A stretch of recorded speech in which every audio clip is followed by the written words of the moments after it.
Good evening, everybody. This is Heidi from What Can I Do podcast, Education Department. And tonight we're going to do an outline for our first course. The outline is Historical Timeline of Democracy, Capitalism, Socialism, and Authoritarianism from Ancient Civilizations to Modern Day. So I'm just going to go over a very basic outline of the origins and development of all of these things. Future podcasts for this course will go into the details for each era and each topic. So again, the topics are democracy, a governing system, capitalism, a financial system, socialism, which works out to be both, although really started out economic and then moves on into governmental, and authoritarianism, which is governmental that takes over everything by its very definition. So first, the ancient period from 800 BCE to 476 CE, BCE being before the Common Era, formerly known as BC, before Christ, and CE, the Common Era, before known as Anno Domini AD, Year of Our Lord, and religious references being pulled out. This is secular, BCE, and CE. So essentially, this is the period of time that goes from many centuries before the birth of Jesus in historical reference, so that everybody understands BCE, and goes to several centuries after. Now, before these times, there were tribes and clans and nomadic groups, warlords, and probably some kings. But these are when things start becoming more formalized, more codified. There were also indigenous groups that had forms of direct democracy. But again, we're talking about things that were written, things that were either written in terms of laws or written in terms of history. So way back in time, democracy has its origin in Greece. Authoritarianism has its formal beginnings in ancient China. So democracy in ancient Greece. 594 BCE, Solon reforms in Athens established limited democratic elements. He ended debt slavery. The idea that if you owe money, you become a slave to the person you owe the money to. 508 BCE, Cleisthenes creates the world's first democratic system in Athens with citizen assemblies. A key figure a bit later, or right after this, is Pericles, who heralds the golden age of Athenian democracy. So at this time, there was direct democracy for male citizens and excluded women, slaves, foreigners, and various types of criminals. Very much like the kind of people that were actually referenced in our Declaration of Independence and the kind of people that our government today is trying to help. The ones that Trump thinks needs reparations. But anyway, in ancient China, authoritarianism took these forms. In 551 to 479 BCE, Confucius develops philosophy emphasizing hierarchical order and virtuous rulers. So you get your authoritarian, but they should be somewhat benevolent. 475 to 221 BCE is a warring states period, which breeds legalism. Key figures being Han Feizi, and Shang Yang. Centralized imperial authority was justified by a mandate of heaven. So from 500 BCE to 0 CE, were the philosophical foundations of democracy in Greece and Rome. In 431 to 404 BCE, the Peloponnesian Wars really weakened Athenian democracy. So the golden age of Athens was essentially over at this point. And along comes Plato, who writes about the trial of Socrates. And in that writing, Socrates raises questions about the tyranny of the majority. And Plato comes along and worries about mob rule. Think about the concerns that people have now regarding mob rule. Whatever their ulterior motives may be, they certainly are fearing mob rule. The idea being, which we'll get into talking about Aristotle in depth in the Aristotle video we will do. Aristotle analyzes democracy as one of 6 regime types, and definitely there are concerns about mob rule that motivate certain kinds of people. For example, the aristocracy would be concerned with the many, many, many more poor people who, if they were given authority, would make rules that didn't do good things for the aristocracy. Now here we get to the early foundations of capitalism. Before there was actual capitalism, there was ancient trade, especially Phoenicians and many others. But in the West, the Phoenicians, they developed early market systems. In Rome, they developed property rights, contract law, banking systems coming out, and private trade exists, but not capitalism per se as an economic system. China further developed some ideas about authoritarianism. In 221 BCE, Qin Shi Huang unifies China, establishing absolute imperial rule over the entire country, some similar boundaries to what we have now.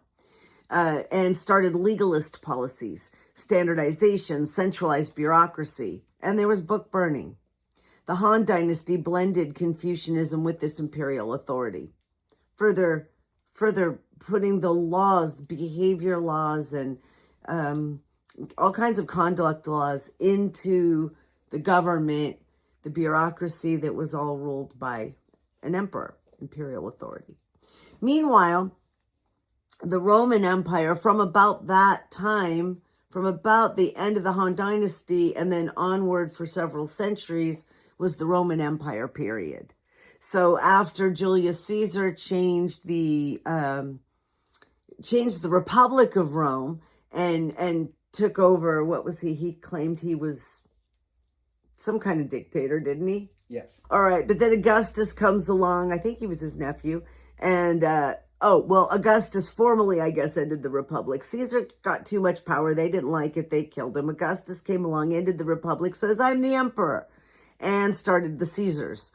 And the imperial cult with emperor worship as a political control mechanism. Sound familiar? Mm-hmm. Oh, yeah, no, we have a wannabe king, not an emperor. Well, wait a minute now. Venezuela, Greenland. He wants to be an emperor. Emperor worship is political control mechanism. I don't like that. From 284 to 305 CE, Diocletian creates formalized autocratic structure. Dominate in parentheses. It's dominate is it was a period of time that was a professor came up with this period of time that he calls the dominate. Meanwhile, as democracy is developing in Rome, some of the traditions from the Republic persist, at least in theory. So we have these principles. We have this, the laws, the codification that you'll find in our laws today. Not necessarily the exact same things, but the exact same structures. And there were some limited democratic elements in provincial governance. So you'll kind of find the same thing here, where you might find things are more directly democratic in some of the states or in cities or towns than they are in the federal government. Moving to the medieval period from 476 to 1450, feudalism and religious authority. In terms of authoritarianism, there's a dominant form. The dominant form of governance, I guess, at the time, was feudalism, hierarchical system combining political and economic control. So you have the idea that the king is given rights by God, of course. And then the king, you can't just necessarily personally dominate everything. You divide it all up. You give lords different areas. They have knights. Then they all have peasants. Peasants pay taxes. Peasants work the fields. That's feudalism, essentially. By 800, Charlemagne was crowned the Holy Roman Emperor. Yeah, the whole empire. He probably thought that. Where you get the theocratic authoritarianism, mind you, we just said that happened in China. It happened in Rome. Look what's going on around here. People seem to like to use their God to claim power. Complete power. Then there was the Byzantine Empire. From what I understand, I have it from a good source, that as Rome broke up, there was West and there was East, and the East was the Byzantine Empire and continued some of the elements of the Roman imperial authoritarianism. Meanwhile, capitalism in proto forms, the beginnings of capitalism, began to emerge from this. From feudalism, we got some of the trade guilds, which started to control production and prices. So you start seeing the people with the means, in this case, the skills, and I guess the capital. You might have the leather, you might have the lace, you might have the nails to pound. In that sense of capital, the people with the production were able to make trade guilds and set prices. And in Venice and other cities, maritime republics developed merchant capitalism. And that opened up markets, of course, across the globe. And the church gave restrictions on usury, had restrictions on usury to inhibit capital accumulation. Essentially, the church said, tisk, tisk, you can't charge any more interest than that. Note that the church is one of the richest, the Vatican, one of the richest things on the planet. But they were limiting what other people could earn. Again, click, click, click. The people who have the money want to limit what other people can do. Just say. Some democracy movements in this time. In Iceland, there was something called the Althing, and in Swiss cantons, they had local assemblies. So there was some, like I was saying, some direct kinds of democracy there. And plus, we know more about that there were indigenous groups, at least in North America, that were doing some of the same. The Magna Carta came out, which limits monarchical, I always stumble over that word, limits monarchical power, saying that you may be the king, you may be the law, you may have the absolute rights, but people still have these rights and dignity. In the late medieval times, there were some developments. Capitalism was really emerging as itself, which means using money as the means to make money. That, to me, is where you really move into capitalism. And in the 1200s, Italian city-states developed banking. Note the Medici family. And then there was the Hanseatic League, Northern European Trade Confederation. And interestingly, right in here was double entry bookkeeping. It was invented. I still want to really look at that and find out more of what that is and how that had to do with the development of capitalism. That's something that's interesting to me.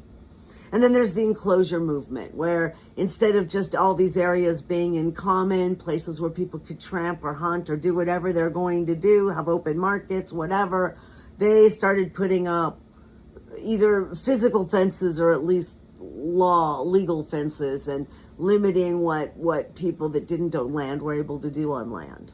Then, in terms of the growth of democracy, in 1265, the English Parliament was established. And in 1295, they started including the commoners. Before then, that's Kimmy. Before then, there was just the House of Lords. And then some of the city-states, Florence and Venice, started maintaining or reestablishing, in some senses, the oligarchic republics, because back in the day, the aristocracy kind of ran things, and that's in Athens. Not so much, I don't know about Rome, but in Athens, the aristocracy was running things, and they established some democracy.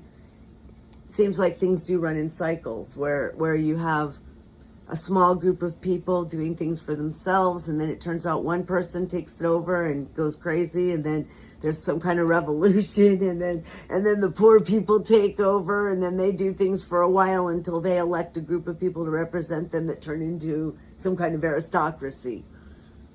Just pay attention, you'll see it. It does seem to work like that.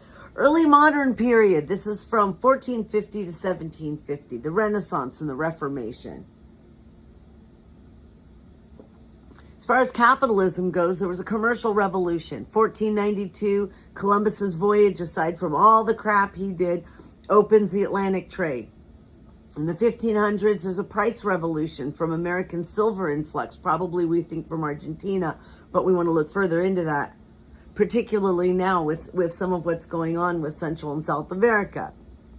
Then there are joint stock companies. Note that that's really where you start to get into a different kind of capitalism, where you start having stocks in companies, and I want to also add in insurance, even though I don't recall that coming up yet, or coming up in this particular outline. When you start using money and betting on or investing in different things to make more money, that is really what I'm going to say is more capitalism. And the key development is mercantilism becomes an economic policy. Again, when things get hardened into policy and when the rules are written, and yeah. And there's a paradigm shift here from land-based to trade-based wealth. So you don't have to own the land, you can own the means of production. Or the means of shipping, the means of transportation as well, or the means of banking. That's the whole point. That's what's spreading out. Now, there's also movements in authoritarianism in terms of something called absolutism. Niccolo Machiavelli wrote The Prince in 1532, which was a theory of power. Henry VIII breaks with the Roman Church, can't be Catholic and get divorced, so he made up his own religion so he could get divorced. I don't think even his religion allowed him to kill them, but he did what he did because he was Henry VIII. There was also Louis XIV of France he said, "L'État c'est moi." And tell me again what that means. Something, I am the law, right? I am the state. I am the state. A la Nixon. A la Trump. And in democracy, we have some theoretical development. At least there was the Protestant Reformation. Once Henry VIII did what he did, that just opened the floodgates for Calvin and all these Luther, all these other people to come out and say, oh, no, you guys misinterpreted God, it's this way. It just seems like, to me, one after another, they took away all the fun stuff. And then the next guy comes along and said, you didn't take away enough of the fun stuff. But anyway, I'm none of those things, so I have I don't know. But the Protestant Reformation challenges religious authority, and that has some indirect democratic implications. Thinking about our First Amendment, it certainly does. People wanted democracy in order to gain their own religious opportunities, shall we say.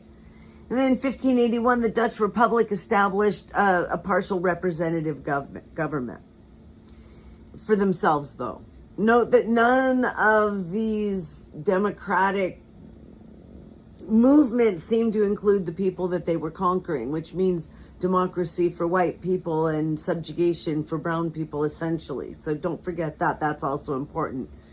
They call 1600 to 1750 the Age of Enlightenment, but it's also the age of chattel slavery. So again, don't be fooled by history and think it's all there is to the story. So in democracy, there's a philosophical revolution. 1651 brings us Hobbes, 1690 John Locke, 1748 Montesquieu, 1762 Jean-Jacques Rousseau. And I'll tell you quickly what they did. Thomas Hobbes developed a social contract theory. John Locke talked about natural rights and things about improving the land means you get to own it and that the governed should consent, which again works for white people, but seemingly not for others. Montesquieu started talking about a separation of powers. So you see how all of these things got into our laws, got into our Constitution and our Bill of Rights and probably the Declaration. Then Rousseau talked about a social contract as well, talked about popular sovereignty. So there was a paradigm shift here from divine right to popular consent as a basis of legitimacy. You can see where that goes from authoritarian theocracies to moving into a more democratic basis, more democratic foundations for a government, for the legitimacy, for the acceptance of a government. Now, capitalism was expanding during this time. And I don't want to underscore the amount that slavery funded in so many ways people's capitalism and expansion and the cash and the flow and the wealth of white people. In the 1600s, Atlantic triangular trade and plantation slavery were just what I was saying. They don't mention chattel slavery here, but I did. Enclosure Acts, the privatization of common lands in England, and in the United States, it was happening on a smaller scale originally. Later on, with the advent of barbed wire, it happened all over our country. Banking systems, there was the Bank of England. And again, not just banking systems. Adam Smith came along and wrote The Wealth of Nations, where he discusses and promotes free markets and talks about the invisible hand. Again, as we get into talking about capitalism per se, we'll talk more about Adam Smith and what he saw happening. And the way I remember learning about Adam Smith in high school, it just sounded so natural. But then so did Marx. It all sounded natural because that's how they saw it, right? The paradigm shift here is mercantilism becomes challenged by free trade theories. So again, instead of what was, I don't know, I was going to say what was natural was challenged. No, I'm not sure about that. It seems like each period of time, the people with the means, the people with the greater means sort of determine what the rules of the road are. Right. Then we move into the revolutionary period. There was the democratic revolutions, the American Revolution and the French Revolution.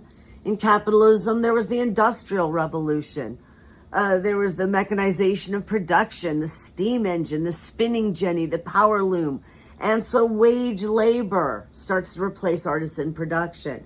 So instead of the shoemaker family hiring the poor family next door to come help, we now have a factory built up.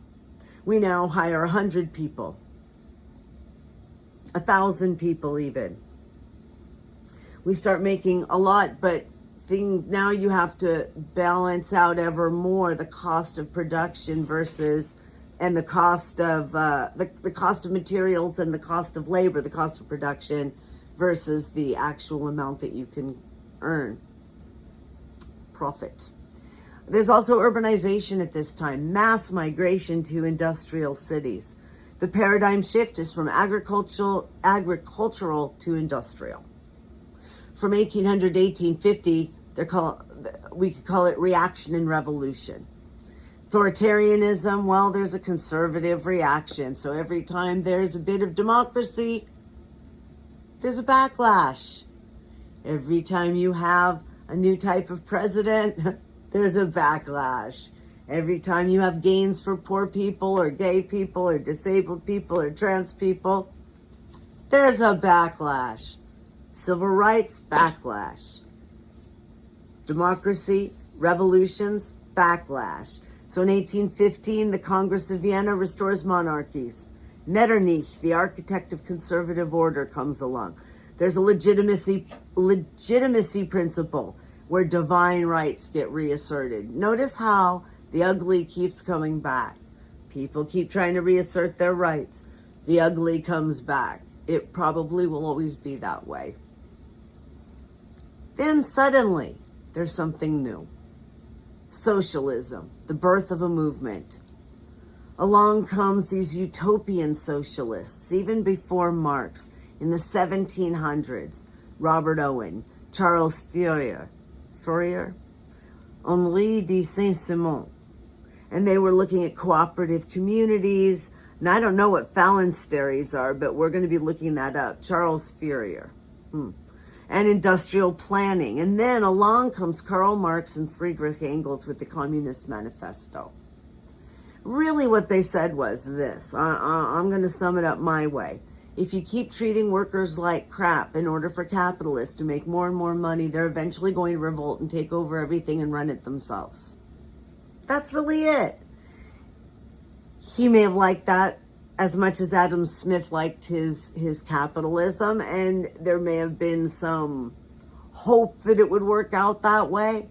But honestly, there's a class struggle, and workers hoping that the workers someday are not just pawns doesn't seem like a terrible thing. Now, what comes along, though, is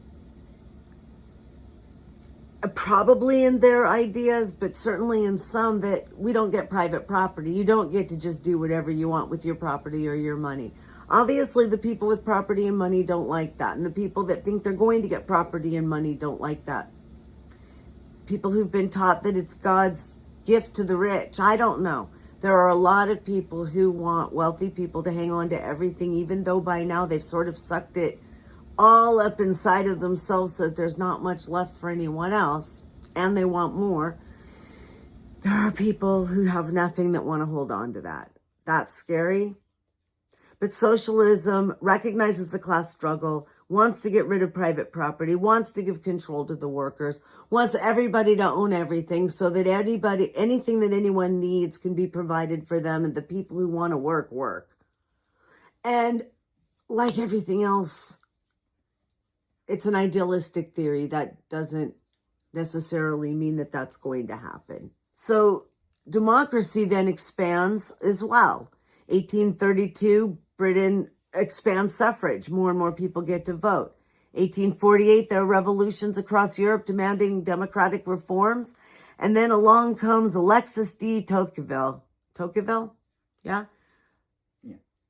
Who wrote Democracy in America and does an analysis of democratic society. The Age of Imperialism, 1850 to 1914, the industrial capitalism dominates. It's the monopoly stage, the railroad expansion with Carnegie, Vanderbilt, Stanford, the oil industry with Rockefeller, steel with Carnegie, banking with J.P. Morgan, and it was the Gilded Age. There was the massive inequality in the robber barons and imperialism, where the European colonization was driven by capitalist needs. They're all looking for raw materials. This is what he wants to take us back to, guys. Looking around the world for the raw materials to get the rich people even richer and to let their money bloom into more money. The paradigm shift here was from true competitive free markets to monopoly and capitalism. Socialism was also having an international movement. There was the first International, I think is what it is, from Marx in 1864. By 1871, there was the Paris Commune. 1889, there was the Second International. There were labor movements and trade unions gaining strength. Edward Bernstein was a revisionist, talked about revisionist socialism, where there was a more gradual reform, and I'm guessing a more deliberate reform as opposed to the natural revolution. And so then there became a split, revolutionary socialists versus evolutionary socialists. Yes. Democracy, meanwhile, is having a gradual expansion. 1867 was the Second Reform Act in Britain, where the urban workers were able to vote. In 1870, the United States passed the 15th Amendment so that African American males were able to vote, even though they didn't really let them much until the Civil Rights Acts in the 1960s, so they kind of had to wait about 100 years. In 1893, New Zealand was the first country with women's suffrage, allowing women the right to vote. It was a progressive era with antitrust laws and direct primary elections. Authoritarianism, however, 1861, there was an abolition of serfdom in Russia. Alexander II, I'm not sure what that's about yet. German Empire, Bismarck's iron and blood authoritarian modernization, and the Meiji Restoration in Japan modernizes under imperial authority. It comes around and around and around. And then we get into the World Wars era. We'll talk about World War I and the Russian Revolution and how socialism developed, and there was the Bolshevik Revolution and what Lenin did and how he seized power. We'll talk about there was a Russian Civil War, and there was a Third International. And the paradigm shift here was that socialism went from being theoretical to a state power. Then there was quite a bit of authoritarianism around then. World War I mobilization created expanded state control, and there was so much propaganda, and there were war economies and state planning and control and people taking over this and that, and democracy was under stress. In 1919, there was the Versailles Treaty, and there were new democracies in Europe. And the Weimar Republic was troubled in Germany, and then women's suffrage spreads across Western nations. So all that was going on at once, and also at that time, there was the worldwide Spanish flu. So there's socialism blooming and authoritarianism trying to hang on and take over new territory while democracy is trying to spread and women are trying to vote. And oh my goodness. Then between the wars, fascism rises. Mussolini's March on Rome. Nationalism's taking over everywhere. Hitler becomes the chancellor. Nazi Germany becomes a racial state, cult of leader. I told you it comes around and around. In the 1930s, also Franco takes over in Spain, Salazar in Portugal. There's military dictatorships in Latin America. And then there were the Stalinist purges, totalitarian control in the USSR. And it's beginning to look like socialism becomes communism, becomes totalitarianism. The Stalinist model takes over. So he consolidates power after Lenin's death, which is, we'll talk about how that happened and why Lenin rose to power in the first place. And then there was the first 5-year plan and collectivism, and there was the elimination of all these private things. So they essentially, first they took away everybody's property, and then they took away everybody's other choices by eliminating the opposition. So socialism in one country, showing what it looks like, showing the authoritarian state. Now note, Russia has a history of being basically authoritarian. So taking this new form of government and twisting it into authoritarianism kind of looks like somebody taking our democracy and twisting it into a king. It's kind of the same, huh? Meanwhile, in capitalism, in 1929, the stock market crashed. The Great Depression begins. There was 25% unemployment in the U.S., and the whole global economy collapsed. Along comes John Maynard Keynes, where he talks about a theory of how government can intervene. Then you get Franklin Delano Roosevelt, and we get the New Deal. And he essentially injects hope, promise, money, opportunities into the country, a la what Joe Biden attempted to do, a la what Johnson attempted to do, and basically helps us on out of the Depression and seems to make a lot of good decisions, giving us strength in World War II. Meanwhile, democracy is somewhat endangered. There's a democratic collapse across Europe in the 30s. Britain and France, the Low Countries, Scandinavia, and the U.S. are the survivors. And Chamberlain and the appeasement, the Munich Agreement, none of that works. Authoritarianism, the Axis powers, Germany, Italy, Japan. There's the Holocaust. Everything kind of peaks. Japan's trying to take over Korea and take over China. And then, boom, defeat of the Axis powers. We start having Nuremberg trials. And, interesting, I don't see this in the outline either. We drop bombs and the war in the Pacific as well.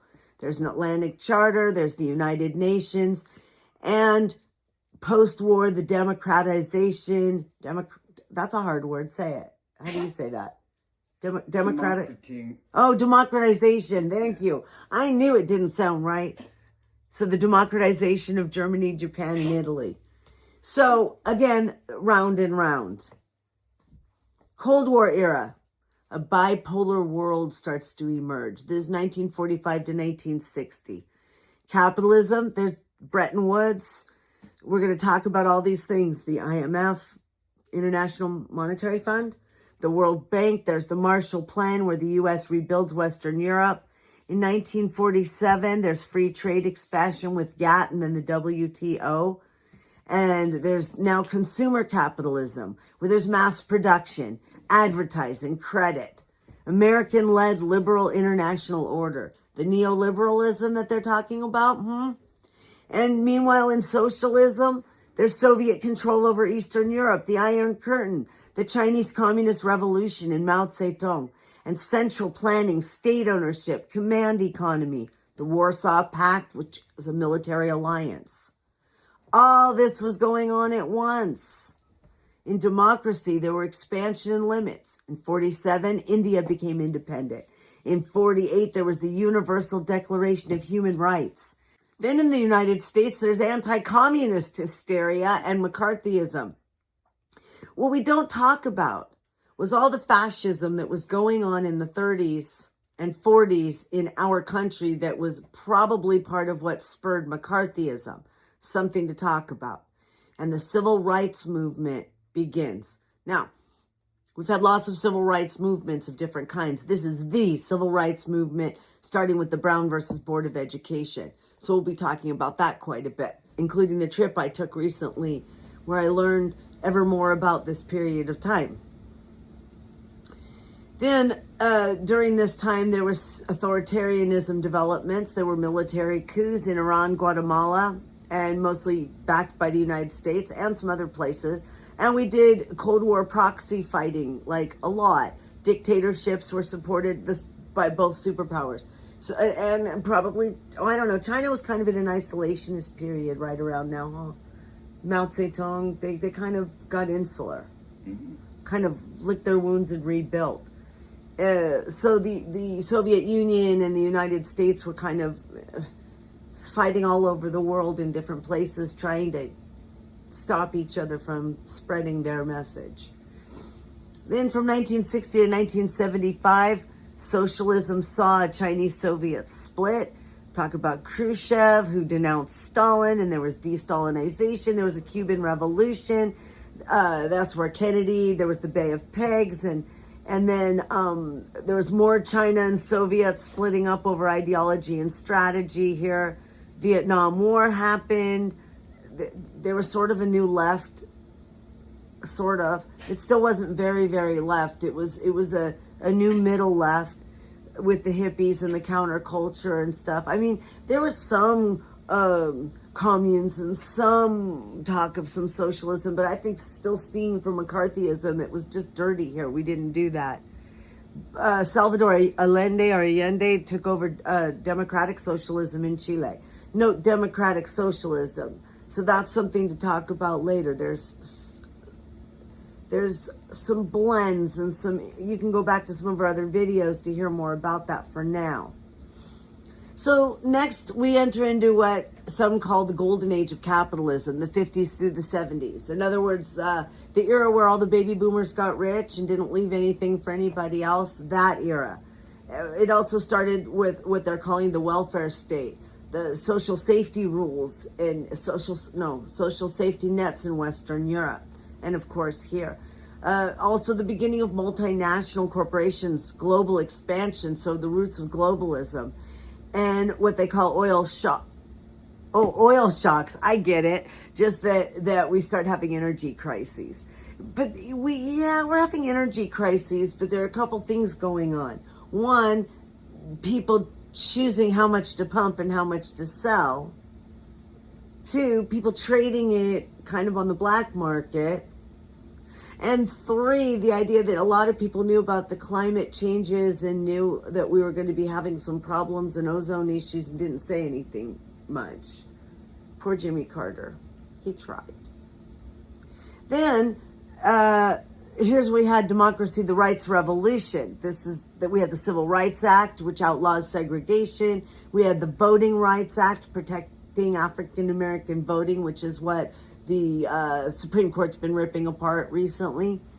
We had women's liberation, a second wave of feminism, which I'm imagining the first wave, they're talking about getting suffrage, getting the right to vote. I also want to point out that black women are not they talked about black men and they've talked about women getting the right to vote, but black women really did not get the right to vote until the civil rights era. And they fought and people didn't fight with them. Once white women got the right to vote, they stopped. So there were global protests at this time for democracy and rights. And then we had Watergate. And, Kent State, Vietnam, Watergate, these things brought people off the high of the rights and the golden age and started showing, I think, the scars from capitalism. That's how I would look at it. The scars from all the fighting, the scars from constantly trying to help rich people get and stay rich. Authoritarianism, well, there was a Pinochet coup in Chile. He overthrew Allende. Operation Condor, where South American dictatorships cooperate in a military coup in Argentina. Again, either Russia, Cuba, us, all these, we're all there, yeah. Did a big number in Latin America, right? Kept replacing people. That didn't end until we were out of college, if it ended. Well, it's happening again, or now. From 1975 to 1991, neoliberal turn and Soviet collapse. So here's where they're talking more about neoliberalism, which should be a whole podcast, I think, of itself, a whole video, because this was going on while I was a teenager and a young adult, and I don't know that I understood enough of it as it was going on. Even though I was in college for a lot of it, I think that it'll be really good to study it. In any case, so Milton Friedman, Friedrich Hayek, he wrote Road to Serfdom. There's Anti-Planning. Milton Friedman had Chicago School Economics. In 1979, Margaret Thatcher was elected, and she brought about a whole new wave of privatization. And Ronald Reagan was elected here. Now, when he was governor of California, he closed all the mental health establishments and put everyone basically out on the street. He also was into privatization and deregulation. And when he became president, he brought the same things. He brought the same things there and cut taxes for wealthy people just ridiculously. So he thought that the government should just have a tiny bit of money and not really do anything and not help anybody. And there was sort of a Washington consensus. They wanted free markets and small governments, particularly Republicans at that point. But don't think that the Democrats didn't. They just go about it a completely different way. The paradigm shift here was from the Keynesian welfare state to the neoliberal globalization. I want to unpack that. I want to unpack that Keynesian was definitely always about welfare, and that welfare is like the old liberal, whereas globalization is somehow neoliberal. There's some elements in that to unpack and look at. Meanwhile, socialism's having crises and some collapse. Mikhail Gorbachev took over and started glasnost and perestroika, and essentially niced his way out of having a Soviet Union and turned Russia over to Yeltsin, I believe. The drunk Boris Yeltsin, who turned it over to his young protege, Putin, the head of the KGB. I do that. So, and yeah, the man who would like to reestablish the USSR because he thought it was unfair that it was sort of taken away or dissolved out from under him when he could have probably been a contender. That was terrible. Terrible Russian accent. Okay, so anyway, it seems like capitalism has won. We should just stop right there, right? Third wave of democracy. Portugal and Spain democratize. Latin America begins to transition into democracies. Eastern European democratic transitions happen. And there's even an anti-apartheid movement. Mandela's released in South Africa. Mandela's released. The whole world is becoming democratic. Globalization is triumphant. Capitalism, hyper-globalization. And the WTO was founded, World Trade Organization, in 1995 with global trade rules. And we get NAFTA, regional free trade. And then we get financialization with derivatives and hedge funds and complex instruments. We'll definitely be talking about that because that is what makes it capitalism with a capital C, financialization. We'll talk about the tech boom in Silicon Valley and the dot-com bubble. And when China joins the global economy and we have market socialism, very interesting. And the paradigm here, globalization as inevitable and beneficial. Note, the people who stand to gain the most are always selling this as a natural progression. Progress. Note that especially in capitalism, more than any other space that I've seen it along here. Authoritarianism, they're saying God said so. Capitalism, they're saying it's just natural, it's just the way it is. Democracy is also a God said so, but God said you get to decide. And then, of course, you get all the propaganda. So the expansion of democracy here in 1994, South Africa has its first multiracial elections. In 1990s, we get new democracies in Eastern Europe. There's Francis Fukuyama talking about the end of history. I want to find out what that is. I don't know. Democracy promotion. U.S. has a foreign policy focus. This is when we start really being the police of the world, I think. And the internet comes out and is seen as a democratizing force. No, people who have something to gain from the internet told us it was natural. It would be democratic. It would be good for us. Is it? Is it? I don't know. Now they're saying that with AI, so we have to watch. We have to watch. They said it with socialism. Unfortunately, whether it's democracy, a benign king or any kind of king, whether it's technology, whether it's communism, the intent of the people in charge, Aristotle, back to Aristotle, has a lot to do with it. You can have a benign king that might be better than mob rule. I mean, it all depends on who wants what and who they're doing it for, right? So socialism gets transformed during this time. In the 90s, Russia has a pretty chaotic transition from what it was doing, which was communism, one-party rule, to an oligarchy with Putin in charge. Cuba and North Korea are isolated holdouts. I want to find out, I understand North Korea somewhat. There have been people that have gone. I want to know more about Cuba, because what I see and what I understand from like medicine and some other things, and then what we're told, don't all seem to jive. So I want to know more. Social democracy, people trying to find a third way. Third way. Tony Blair and Bill Clinton, they're trying to find a third way. They have them, they're listed under social democracy. I would argue. We'll have to see. I argue. But the paradigm from revolutionary socialism and extreme democracies to more of a social democratic socialism. I don't know. Maybe the social democracies aren't what Tony Blair and Bill Clinton did in their own countries, but what they were encouraging somewhere else. We'll have to find out what the third way is.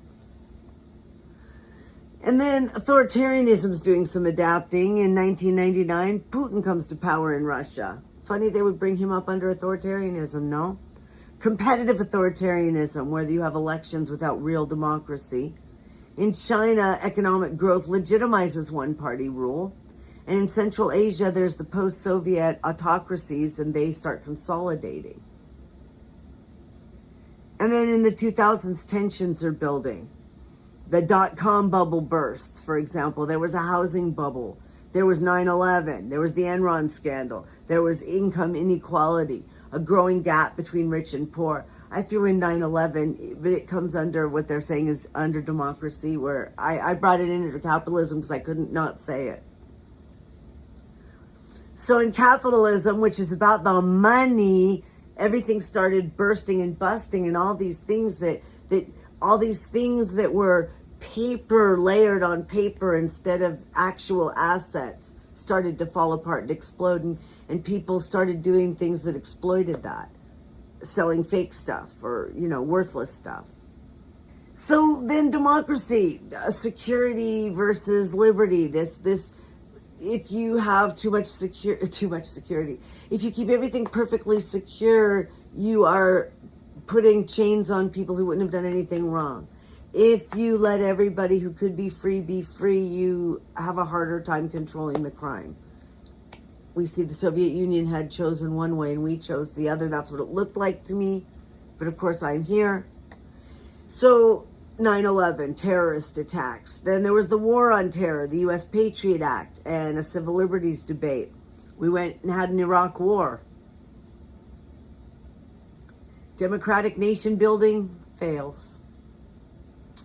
Revolutions in Georgia, Ukraine, and many Stan countries, Kyrgyzstan. And of course, Afghanistan, where we went. So there's a resurgence of authoritarianism. In Russia, again, Putin's consolidating authoritarian control. In China, Hu Jintao, I don't remember Hu Jintao, continues one-party modernization. And in Venezuela, Hugo Chavez, he was a populist authoritarian too. And then we get to the contemporary era, from 2008 to the present. So in capitalism, you have the Great Recession, financial crisis in 2008, the too big to fail bailouts, the austerity movement, the Occupy Wall Street movement. Thomas Piketty wrote Capital in the 21st Century and talked about inequality analysis, or talked about the inequality, didn't analysis, and the paradigm crisis, legitimacy of neoliberal capitalism questioned. I still question the neoliberal. You have to see what that really means. Socialism, there's a revival. In the 2010s, democratic socialism gains popularity. Greece and Spain have left-wing movements. Bernie Sanders brings socialism into the U.S. mainstream. Jeremy Corbyn heads up the Labour Party and shifts it left. And there's a focus more on the inequality and the climate concerns and healthcare concerns. Democracy is under stress. There was the Arab Spring, democratic uprisings, but they mostly failed. The Tea Party, which brought right-wing populism. See, I want to say white-wing every time. Well, right-wing populism in the U.S., Brexit, where the UK leaves the EU, and then there's populism with anti-establishment movements on both the left and the right. The social media with internet and Facebook and Twitter and all, the echo chambers and polarization and disinformation. So you see we're really getting up into now. And there's more authoritarianism. It's starting to resurge with Xi Jinping in China and Erdogan in Turkey and what's his name in Hungary and what's his name in Poland with their illiberal democracies. Orban in Hungary. Orban. Yeah. Who's the guy in Poland? He had kind of an interesting name. Tusk. Oh, the one before him, too.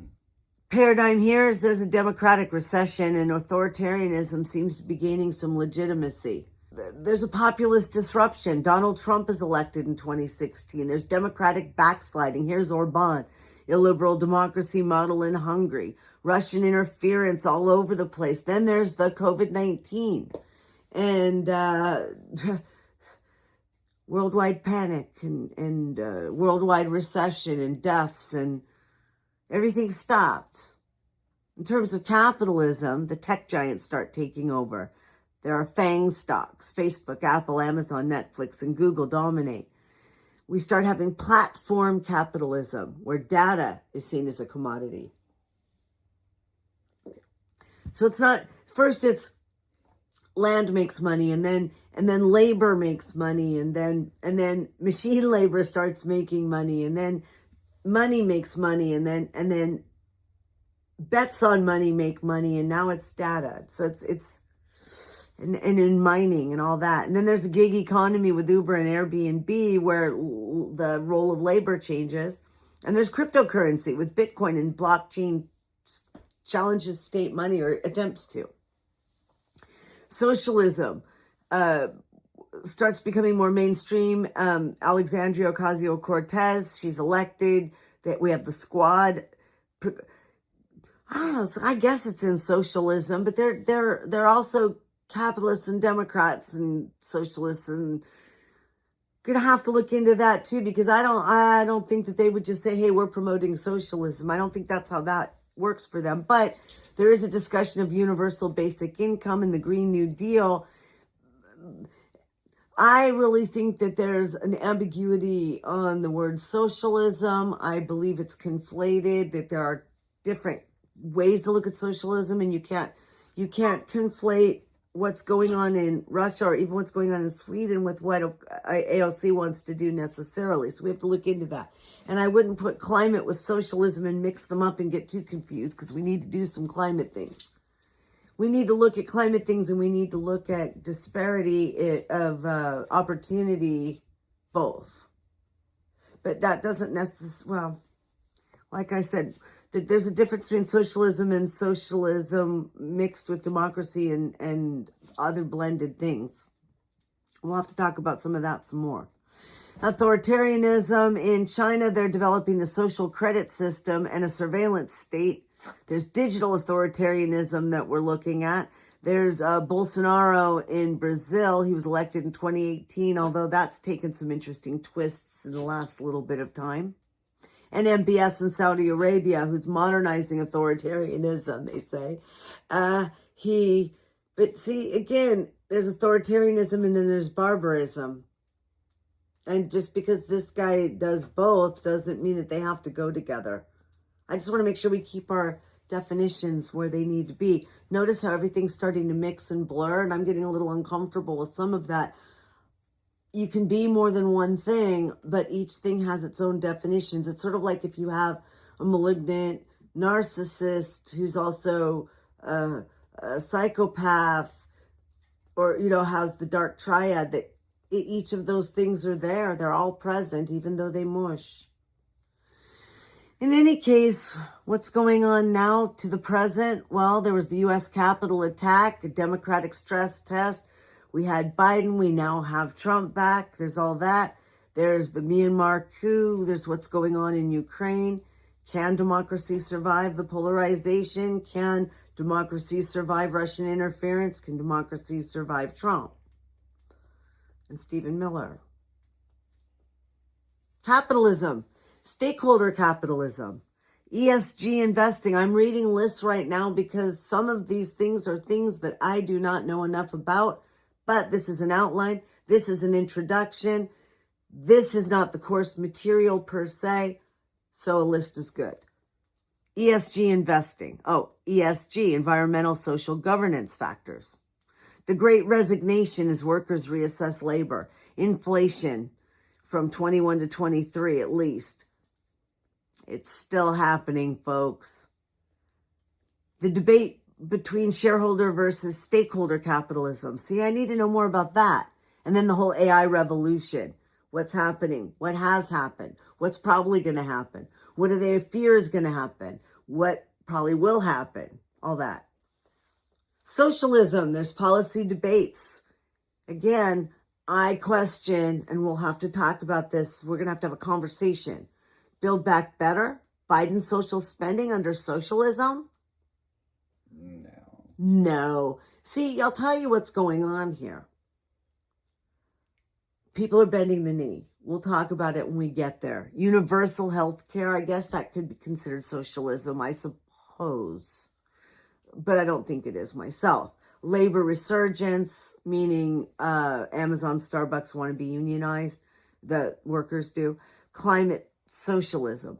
I have a lot of complaining that I'm going to be doing about this later. Authoritarianism. Xi Jinping eliminated term limits.